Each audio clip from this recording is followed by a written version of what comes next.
Welcome back to LCC Space. If you're new here, I'd like to say a very big welcome to you for joining and hitting the play button.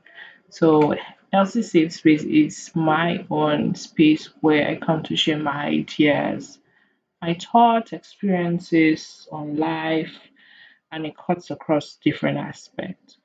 So, this is the part two for my Why It's Living So Hard series. And today I want to actually talk about how we on the outside look at living as easy. We just say the word, and the reality about that to the person in the situation seem to be different. And it's not like trying to throw shades at anyone, right? We all are responding based on the love we have for the people in this situation. It has made me think about this particular scenario so deeply and also see how it points back to my previous experiences in relationships I have had. Now, when we say leave, someone speaks to you. I remember an ex who said something that was so bad to me that a friend of mine saw the chat and she was like, no, he shouldn't be able to say this to you, right? And I could relate to what she was saying, but being able to remove myself from the equation literally seemed to be difficult, and it was for a number of reasons. And I believe a lot of persons would be able to relate to this reason. Now, whenever something happens to you, right? Let's say something bad is happening, or let's say there's a fire happening, your first flight response is to be safe. Some other persons might be to secure properties, depending on what is a priority to you at that point in time.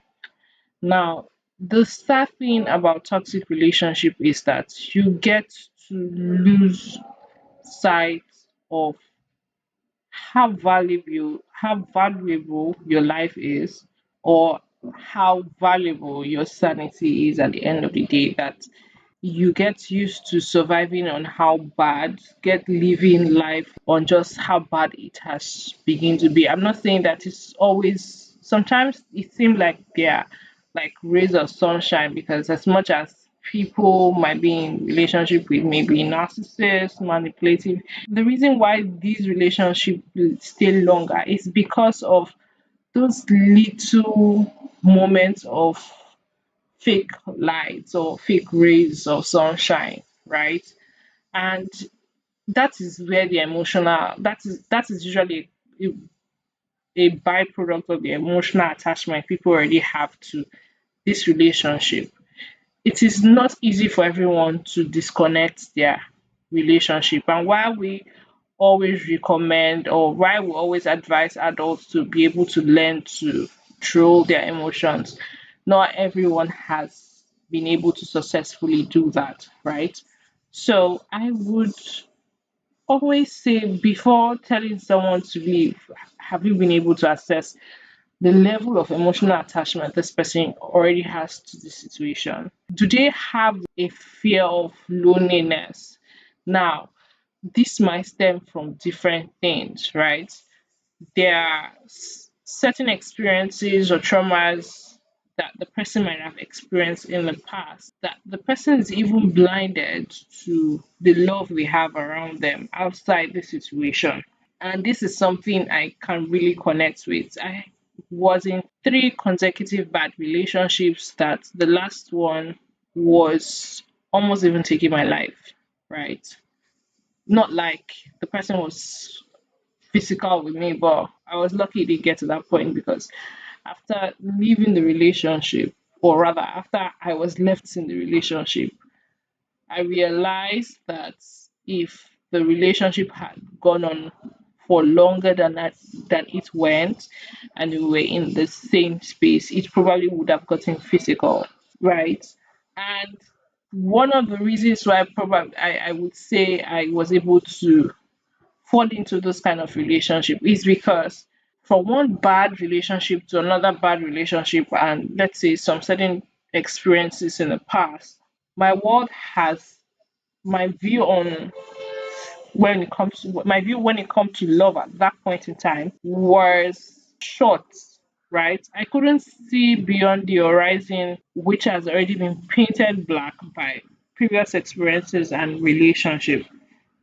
And even as much as I watch romantic movie, I was listening to love songs, and I could even see my parents and their love life and everything. It's my reality had changed because my past had already painted and reduced my scope of view, right?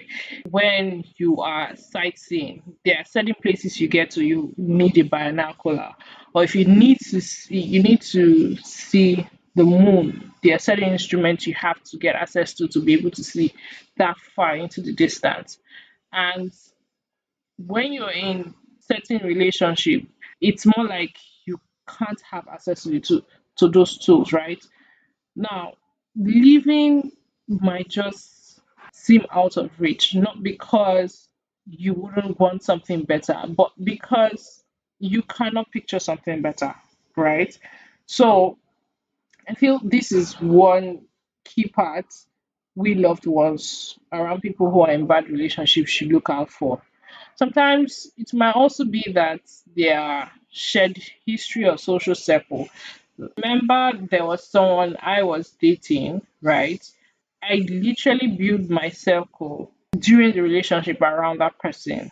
And I feel I'm blessed because before that person, I was able to build certain relationship, which a person of my best friend.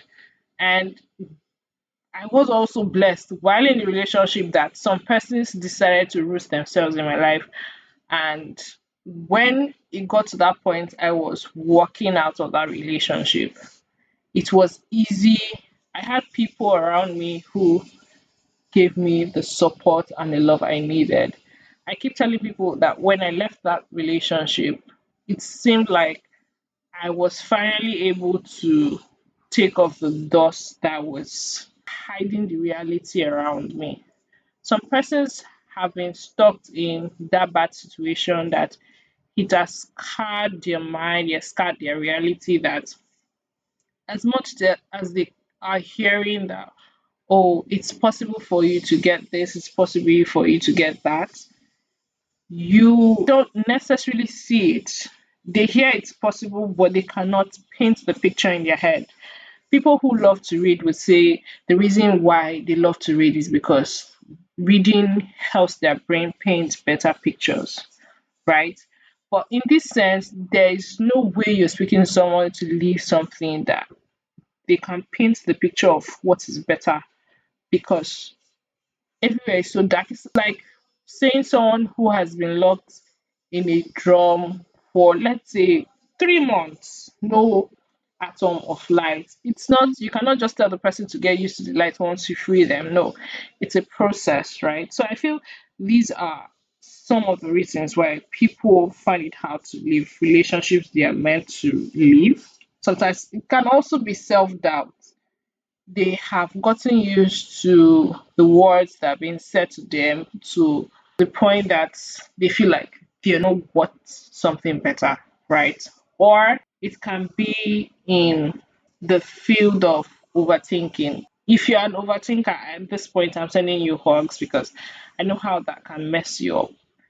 You are in bad situation and you've overthought the whole scenario thinking, oh, because you did this, you did that. So yes, I'm a firm believer of, okay, when a relationship doesn't work, it involves two party. And at the same time, I will tell you there are certain times you might be doing the right thing but doing it for the wrong person, and because you did not find time to take a second out and do that self reflection and analyze your situation and see, oh, okay, this person really somebody I want to be with, or is this person really interested, or we're just trying to force things to be when they ought not to be, right?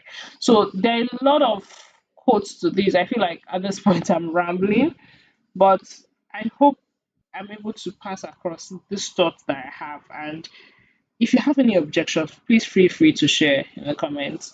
So we'll see you in the next episode. Thank you.